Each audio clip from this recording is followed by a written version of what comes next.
नमस्कार, मी दीपक राऊत तुमचे स्वागत करतो आजच्या शेअर मार्केट अपडेटमध्ये. आज मार्केटनं सुरुवात पॉझिटिव्ह केलेली आणि क्लोजही पॉझिटिव्ह दिला. दिवसभर मार्केट जे आहे ते पॉझिटिव्ह मोमेंटममध्ये राहिलं. आज नवीन लाईफटाईम हायसुद्धा बनवला. निफ्टीनं 23,441चा प्रिव्हियस हाय जो होता 23,411च्या आसपास होता. 23,450च्या आसपास नवीन हाय बनवला. पण क्लोजिंगला मात्र निफ्टी, बँक निफ्टीमध्ये एक प्रॉफिट बुकिंग बघायला मिळालं हायर लेवल्सवरून.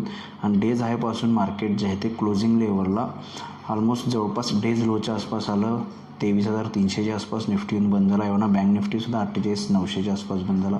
बँक निफ्टी एंटायर दिवसभर 48,900 ते 50,000 रेंजमध्ये राहिली.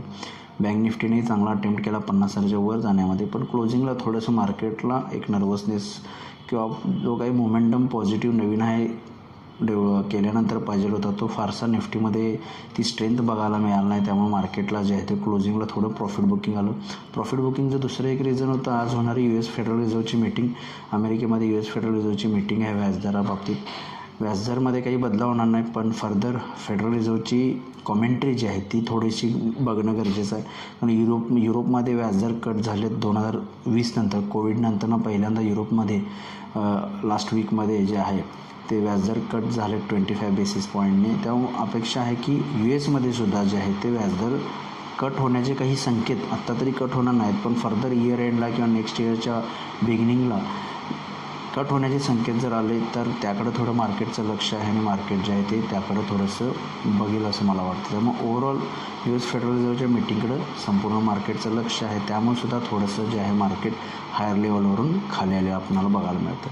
ओव्हरऑल उद्याचं ओपनिंग तसं US मार्केट ज्या पद्धतीनं आफ्टर पॉलिसी रिॲक्शन देईल त्यानुसार राहील. पॉझिटिव्ह असेल तर आपण स्टार्ट पॉझिटिव्ह घेऊ शकतो. निगेटिव्ह असेल US मार्केट भरपूर काही निगेटिव्ह गेले तर थोडं निगेटिव्ह ओपन होऊ शकतं. त्यामुळे ओपनिंग थोडं US मार्केटच्या अनुषंगानं राहील.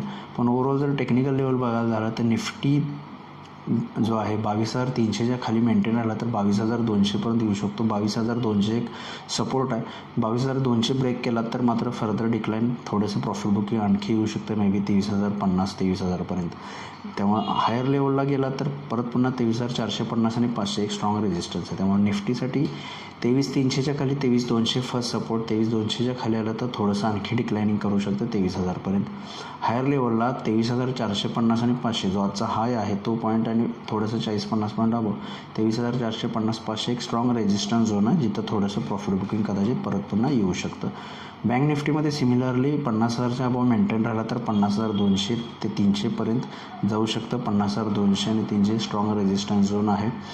आणि आजचा जो लो आहे बँक निफ्टीमध्ये 49,800च्या आसपासचा तो जर थोडा ब्रेक केला 700च्या आसपास तर 49,500पर्यंत बँक निफ्टी येऊ शकतो. त्यामुळे बँक निफ्टीमध्ये 48,700च्या खाली आला तर 49,700च्या खाली आला तर 49,500पर्यंत बँक निफ्टी येऊ शकतं. 50,000च्या अबाव मेंटेन राहिला तर फर्दर 50,200 ते 300पर्यंत बँक निफ्टी जाऊ शकते. या अकॉर्डिंग तुम्ही निफ्टी बँक निफ्टीमध्ये उद्या ट्रेड करू शकता. FIDIचा डेटा आजचा अवेलेबल नाही, पण काल FISने 111 करोडची विक्री केलेली. DISने चांगलं बाईंग केलेलं, जवळपास 3,200 करोडचं बाईंग DISने केलेलं. आजचा डेटा अजून अवेलेबल नाही, पण उद्या बघू शकतो. आज NSEमध्ये फार मोमेंटम नाही. 1,563 शेअर्स वाढले, त्या बाजूला 762 शेअर्स पडलेत. निफ्टीमध्ये 34 शेअर्स वाढलेले आहेत, त्या बाजूला 16 शेअरमध्ये पडझड झालेले. ओव्हरऑल वाढणाऱ्या शेअर्सची संख्या NSEमध्ये निफ्टीमध्ये जास्त आहे. सेक्टर इंडिसायजेसमध्ये सुद्धा बँक्स, मेटल आणि ऑइल अँड गॅस सेक्टर चांगलं बऱ्यापैकी वाढ दर्जा झालेली बघायला मिळते. FMCG सेक्टरमध्ये थोडं मायनर प्रॉफिट बुकिंग बघायला मिळाले. बाकी अदर सेक्टर्स जे आहेत ते बऱ्यापैकी फ्लॅट आहेत.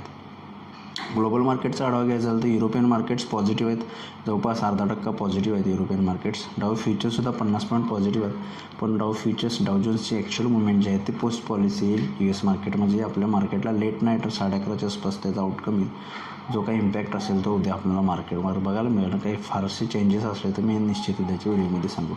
तर बघूया मार्केट्स उद्या कशा पद्धतीनं बिहेव होते. माझा व्हिडिओ ऐकला त्याबद्दल धन्यवाद. माझा व्हिडिओ लाईक करा, शेअर करा, माझ्या चॅनल सबस्क्राईब करून डेली अपडेटसाठी बेल आयकॉनला क्लिक करा. धन्यवाद.